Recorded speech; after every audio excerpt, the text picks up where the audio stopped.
Hardware problems become most obvious when you start the computer or not. In fact, the first problem with a non-starting computer could be the power supply. Check the power cord. Both ends must be plugged in. The cord must be intact. Does the wall socket have power? You can obtain a socket tester at any hardware store to determine not only if the socket has power, but that it's wired properly. If not, plug in a lamp to the socket and see whether it turns on. Then look at the back of the PC for a power supply switch. Finally, listen to the power supply fan. Is it worrying if the PC still fails to start? Consider that the voltage from the wall may be too low. This situation happens during periods of intense power usage.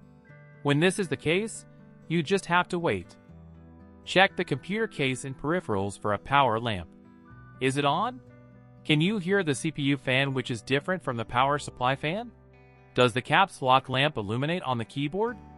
If so, the keyboard is getting power. When the system has power, it begins the power on sequence with a power on self-test. The post examines and tests hardware to determine that everything is available and functioning. If the post fails, you see an error message such as no keyboard, and if video output doesn't work, you hear a series of beeps. The post also checks the system's internal configuration, mass storage devices, and other details. If the motherboard battery has died, you could see a variety of misleading messages, from a missing hard drive to no memory, or even the system's date and time could be incorrect. The solution is the same: replace the motherboard's battery. Coin battery is found on the motherboard, and it's easily replaced if you're comfortable performing such digital surgery. If not, any computer repair shop will do. The motherboard battery should last for well over 6 years, so if you see a configuration error on a new system, it could be a sign that some other electronics have failed. For the post passes, and OS is loaded. Disk errors can occur at this point, yielding messages such as missing OS, no boot partition, missing disk, and other things. These could mean that the drive is damaged, or that Windows had botched an update, or perhaps a nasty malware infection. To troubleshoot, start the PC in recovery mode and attempt again. Upon success, Windows is loaded, and eventually you see these sign and screen. You're ready to start working knowing that startup problems are not a part of your PC day. Back when the PC first debuted, the shutdown process was simple. You flipped the big red switch, the power went off, you're done.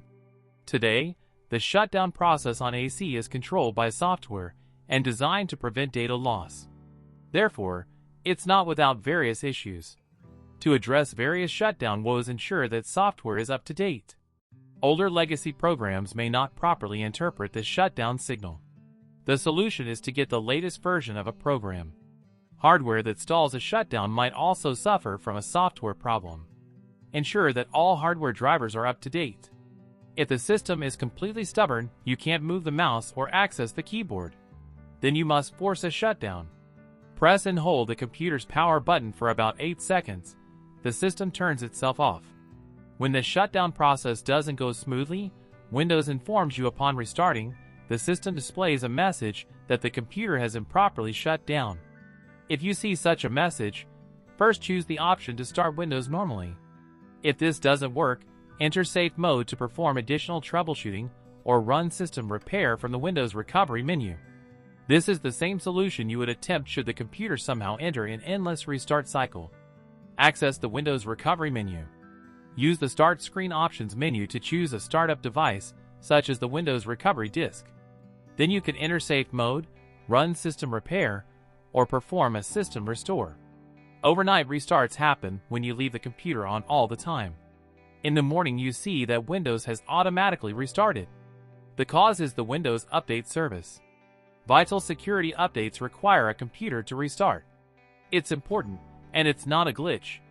To avoid this situation, check for updates every night before you leave the computer. Regardless, don't be alarmed. The computer is behaving normally for such a restart. The normal shutdown process works like this. Click the Start button and choose Shutdown. Power. Shutdown.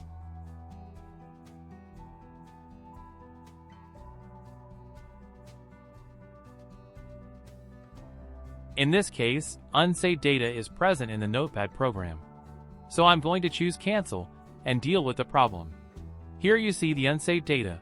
I'm just going to go ahead and close the window and dismiss the program. Now obviously if this was something I wanted to save, I would save it so when saved data in a program can interrupt the shutdown process. Another thing that can interrupt is if someone else is logged into the same computer, say a similar account on the same system. That isn't the case here, and it's really unusual for that to happen. So otherwise, choose the shutdown command and the computer draws everything to a halt.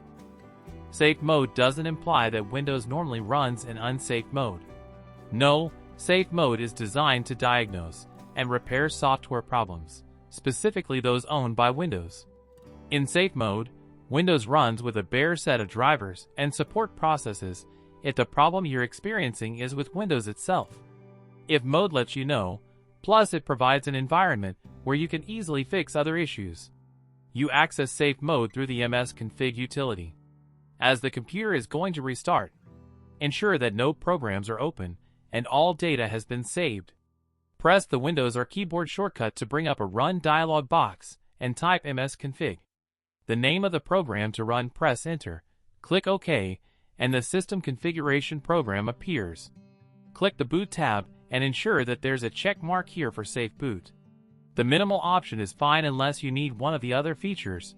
For example, if you're going to test networking, choose networking, but here minimal is OK. Click OK, and if the drive is configured with BitLocker encryption, you see this warning. Click Yes to continue. Then regardless, click the Restart button to restart the computer in safe mode. When safe mode starts, sign into your account just as you normally do to Windows. The screen looks similar to this. You may notice the video resolution is lower than normal, the wallpaper is gone from the desktop, and some startup programs don't run. The screen features the word Safe Mode in all four corners. At this point, you start your troubleshooting adventures. For example, you can attempt to uninstall a program that won't otherwise uninstall.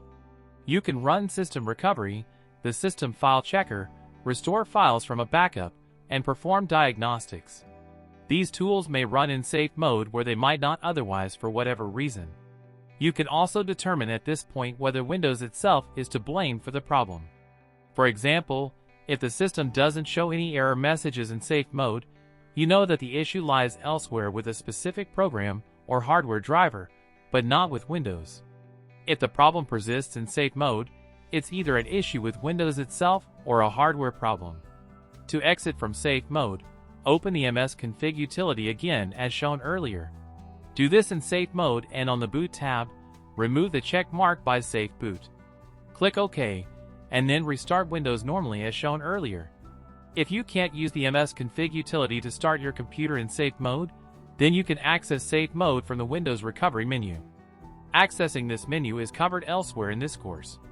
An option to enter safe mode may also appear on the Computer Startup Options menu, though with the Windows Recovery menu, you always have a sure bit of getting into safe mode.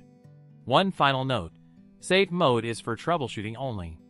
It's not meant as an alternative way to run programs when Windows doesn't function properly. Do not use safe mode to check for email, or to use Microsoft Office, or to play a game. If you can't do those things in Windows normally, you need to fix the issue. And if that process involves using safe mode, then you do so once the problem is resolved and your PC is working again. Then you can return to using Windows normally.